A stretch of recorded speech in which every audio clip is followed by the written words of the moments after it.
மக்களே, இந்த பிக் பாஸுக்கு இன்டர்வியூ எடுக்கக்குள்ள நிறைய இன்டர்வியூ எடுப்பாங்க. அதுல நிறைய பார்ட்ஸ் இருக்கு, செக்ஷன் இருக்கு. பல பேர் வந்து பேசுவாங்க.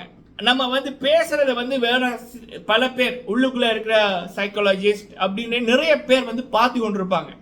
நம்ம பேச பேச நம்மளுக்கு ஒரு ரிவ்யூ அங்கே போடப்படும். ஒரு போட்டியாளரை பிக் பாஸ்குள்ள போடுறாங்க அப்படின்னா அது ரெக்கமெண்டேஷனோ இல்லை ஒருத்தருடைய திறமையை பார்த்தோம் அப்படின்னா அந்த நபர் எப்படிப்பட்ட கேரக்டர் பண்ணுவாங்க, எந்த அளவுக்கு போவாங்க, இவங்களை வச்சு ஒரு நாளைக்கு 80,000 ஜாக்லினுக்கெல்லாம் 1 லட்சம் 1.5 லட்சத்துக்கு மேல ஒரு நாளைக்கு.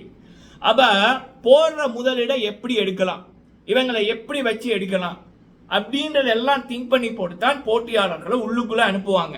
அதுக்கு இன்னும் ஒரு டீம் இருக்கு.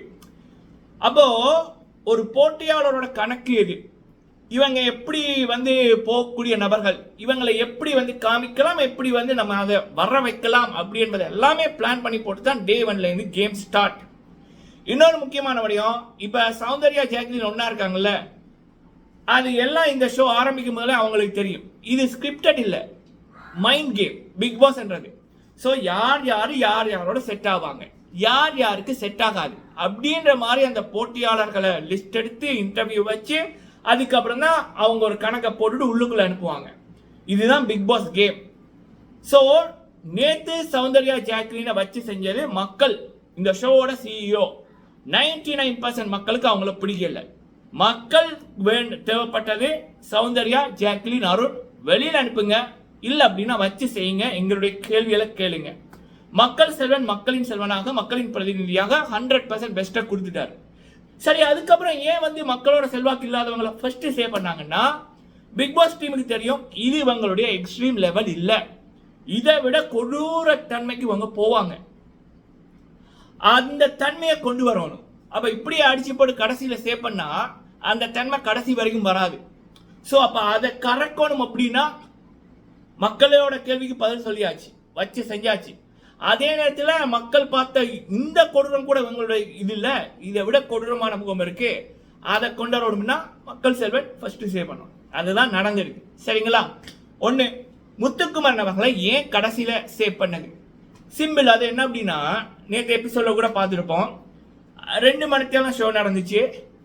அதில் ஜாக்லின் சௌந்தர்யா அருணுக்கு அதிகமான டைம் கொடுக்கப்பட்டது, முத்துக்குமரனுக்கு 5 நிமிஷம் தான். சரிங்களா?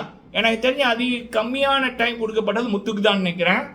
ஆனால் அந்த ஷோ முடிஞ்சதுக்கு அப்புறம் மக்கள் மத்தியில் மைண்டில் பதிஞ்சது முத்து பேசின வசனங்கள். முத்து தான் இந்த கேமோட ஹீரோ. சேது அண்ணாக்கு அப்புறம் இந்த மக்களால் பாராட்டப்படுறது முத்துவோட வார்த்தைகளும் முத்து பேசின விடயங்களும் முத்துவோட செய்கைகளும் தான். இதுதான் முத்துவோட டேலண்ட்ன்றது. ஸோ முத்துக்குமரன் அவர்களுக்கு ஒரு 100 ரன் அடிக்கிறதுக்கு 100 போலோ 60 போலோ தேவையில்லை, அவர் 30 போலே 100 அடிச்சிடுவார். இது அவருடைய பவர். சரிங்களா? ஸோ அங்கே Bigg Boss trend mind game. அப்போ அந்த டீமுக்கு தெரியும் யார் யாரை எப்பப்ப என்னென்ன பொசிஷனில் காமிச்சா அவங்க வந்து பண்ணுவாங்க அப்படி என்பது. அப்புறம் முத்துக்குமரன் அவர்கள் கடைசியில் சேவ் பண்ணப்பட்டார் அப்படின்னுக்குள்ள சிம்பிளா ஒரே ஒரு பதில் சொல்லலாம். பிக் பாஸை பொறுத்த வரைக்கும் யாரு அங்க நல்லா, அதாவது மக்கள் மத்தியில் ஒரு கழுவி ஊத்துறாங்க, ஆனா அங்க வந்து ஃபர்ஸ்ட் சேவ் ஆறாங்கன்னா ஓகே, ஆடை குளிப்பாட்டி நினைய வச்சு மாலை போட்டாச்சு அப்படின்னு நினைச்சுக்கணும். யார வந்து மக்கள் கொடுக்குற அந்த முதலாவது அங்கீகாரமோ இல்ல மக்களோட பாராட்டையோ அங்க கொடுக்கல அப்படின்னா அவங்கள இன்னும் நல்லா தயார்படுத்துறாங்க. நீங்க அப்படி அவங்கள, அது ஒரு மோட்டிவேஷன் அப்படி என்பதான் அர்த்தம். சரிங்களா? இது வந்து எல்லா சீசன்லையும் நடந்திருக்கு. நான் என்னோட முதலாவது சீசன் பிக் பாஸ் தெலுங்குல அபிஜித்துக்கு தான் ஓட்டு ஹிகஸ்டா வரும்.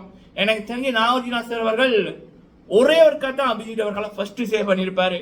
அதுக்கப்புறம் 2 தடவை ஹாட் ஷீட்ல வச்சிருப்பாரு. ஏன் கதவை தெரிஞ்சு வெளியில போறியா அப்படின்ற மாதிரி எல்லாம் கேட்டாரு. சரிங்களா? இவன் அபிஜித் வந்து ஆரிய போல, பட் அங்க மென்டல் ஸ்ட்ரென்த் அது என்னன்னா பிக் பாஸ் டீமுக்கு தெரியும் இந்த போட்டியாளர் எவ்வளவு தூரம் மன தைரியம் உடையவர். அப்ப இவருக்கு எவ்வளவு பண்ணாலும் இவர் சோதிக்கிறது தான். சரிங்களா? ஸோ அங்க அவங்களுக்கு தெரியும் இவர் எவ்வளவு தாங்குவாருன்னு. ஸோ அவங்களுக்கு தெரியும் முத்துவோட பவர் என்னன்னு, அதுதான் சோதிக்கிறாங்க. ஸோ இது முத்துக்கு பிளஸே ஒரு மைனஸ் எல்லாம் இல்லை. சரிங்களா? நான் இதை ஏன் சொல்றேன்னா, சில பேர் வந்து முத்து ஹாட் சீட்ல இருக்காரு அப்படின்னு கவலைப்படுறீங்க, அது வந்து முத்துக்கு நல்லதுக்கு தான். சரிங்களா? ஸோ முத்துவோட மக்கள் படை தொடர்ந்து வருத்திரமா ஓட் போடுங்க. முத்துக்குமரன் டைட்டில் வின்னர், அதுல எந்த டவுட்டுமே இல்லை. சரிங்களா? இன்னொன்னு, இந்த சௌந்தர்யா ஜாக்லின் இந்த 2ம் டாப் 5ல வாரதே கஷ்டம், சத்தியமா. சரிங்களா? இப்ப முத்துவோட போட்டிக்கு வந்து ஒரு பக்கம் தீபக் ரெடி ஆகி கொண்டிருக்காரு. பார்க்க தெரியலையா என்ன என்ன நடக்குதுன்னு? ஒரு பக்கம் தீபக் தயாராகிறாரு, இன்னொரு பக்கம் மஞ்சரி தயாராகிறாங்க. ஸோ இந்த கூட்டத்துக்கு இடம் வந்து இல்லை. மேபி அருண் டாபிக்ல வந்தா கூட ஜாக்லின் சௌந்தர்யால அந்த 2 பேருமே டவுட் தான். ஒருத்தங்க மேபி வரலாம், ஆனா 2 பேருமே டவுட் தான். ஸோ இன்னொரு பக்கம் பவித்ராவோட எழுச்சி வேற மாதிரி இருக்கு. பவித்ராக்கு ஒபிஷியலி வர ஓட் கூட ஜாக்லின் சௌந்தர்யாக்கு இல்லை. இதுதான் உண்மை. சரிங்களா? அடுத்தது என்ன பொறுத்த வரைக்கும் நான் என்ன ரிவ்யூ பண்றேன், எங்கேருந்து எனக்கு சோர்ஸ் கிடைக்குது அப்படி என்பது 4 வருஷம் என்னுடைய சக்சஸ். நான் சப்போர்ட் பண்ண அத்தனை விடயமும் நான் சொன்ன விடயம் நடந்திருக்கு. அப்ப எனக்கு கீழே கமெண்ட் பண்ணி நீங்க சொல்றது நடக்கல அப்படின்னா என்ன பொறுத்த வரைக்கும் என் வீட்டுக்குள்ள குப்பை இருக்காது. குப்பையை கொண்டு குப்பை தொட்டியில போட்டுருவேன். அதே மாதிரி இந்த நெகட்டிவ் கமெண்ட் எல்லாம் இந்த Soundarya fans, Jacqueline fans, Arun fans அவங்க எல்லாம் நான் என்னோட லிஸ்ட்லயே இல்லை, பிளாக் தான். ஸோ அதனால இந்த சௌந்தர்யா ஃபேன்ஸோ இல்லை ஜாக்லின் ஃபேன்ஸோ இல்லை அருண் ஃபேன்ஸோ உங்க டைமை எனக்கு கீழே காமெண்ட் பண்ணி வேஸ்ட் பண்ணாதீங்க. ஏன்னா 4 வருஷமா நான் இதைத்தான் பண்ணுவேன். என்னோட சாய்ஸ் ஒருத்தர் ஒரு முதல் நாளே அந்த நபருக்கு தான் என்னுடைய குரல் வந்து இருக்கும். நடுவில் வேற யாருக்காவது அநீதி நடந்தால் அப்பவும் என்னுடைய குரல் வந்து இருக்கும். சரிங்களா? ஸோ முத்துவை பற்றியே பேசுறீங்க, முத்துவை பற்றியே நல்லா சொல்றீங்க, முத்துவை பற்றி ஏதாவது தப்பு சொல்லுங்க, முத்துவை பற்றி அப்படின்னா நான் முத்து தான் வின்னர்னு முதல் நாளே சொல்லிட்டேன். அவர்கிட்ட குறை சொல்றதுக்கு ஒன்றுமே இல்லை. சரியா? அதனால இந்த கமெண்ட் எல்லாம் அவாய்ட் பண்ணிடுங்க. ஏன்னா நான் வந்து டிலீட் பண்ணிடுவேன், பிளாக் பண்ணிடுவேன். குப்பைகளுக்கு என் வீட்டில் இடமில்லை. சரிங்களா? ஸோ நம்ம முடிவு எப்பயுமே கரெக்டாக தான் இருக்கும். அது அடுத்த வருஷம் பொங்குகின்ற பொங்கல்ல முத்துவோட வெற்றியில தெரியும். சரிங்களா? சொல்லி அடிக்கிறது எனக்கு ரொம்ப பிடிக்கும். 4 வருஷம் அதை பண்ணியிருக்கேன், இந்த வருஷம் பண்ணுவேன். ஓகே, இது வந்து விடைய மக்களே. ஸோ அதுக்கப்புறம் உங்களுக்கு கிளியராக இருக்கும், தெரிஞ்சிருக்குன்னு நம்புகிறேன். அப்படி உங்களுக்கு புரியலை அப்படின்னா, நான் சொன்ன ஏதாவது நடக்கலைன்னா ஃபினாலே அன்னைக்கு வந்து ஏதாவது ரோங்காக நடந்துச்சுன்னா எங்கிட்ட கேட்கலாம். சரிங்களா? அடுத்தது வந்து சாச்சனா அவர்களுடைய வெளியேற்றம். அது வந்து பார்த்தீங்க அப்படின்னா நான் ஆரம்பத்திலே சொன்னதுதான்.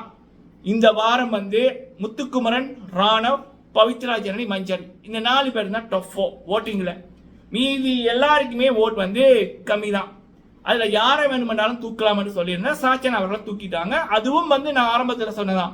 ஓகே, சாச்சனா அவர்களிடம் எக்ஸ்ட்ரீமுக்கு அவங்க போயிட்டாங்க, இதுக்கப்புறம் அவங்களுக்கு கொடுக்கறதுக்கு ஒன்றும் இல்லை அப்படின்னு பிக் பாஸ் திங்க் பண்ணியிருக்கலாம் போல இருக்கு, தூக்கியிருப்பாங்க. பட் சாச்சனா அவர்களுக்கு நல்ல பேரோட தான் வெளியில் போகிறாங்க. அவங்களுக்கு நிறைய படங்கள் வெயிட்டிங். சரிங்களா?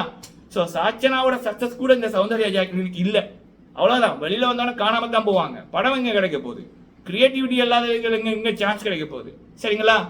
ஸோ இதுதான் மேட்டர் மக்களே. நீங்கள் உங்களோட கருத்தை சொல்லுங்கள். வீடியோ பிடிச்சி லைக் பண்ணுங்கள். நன்றி.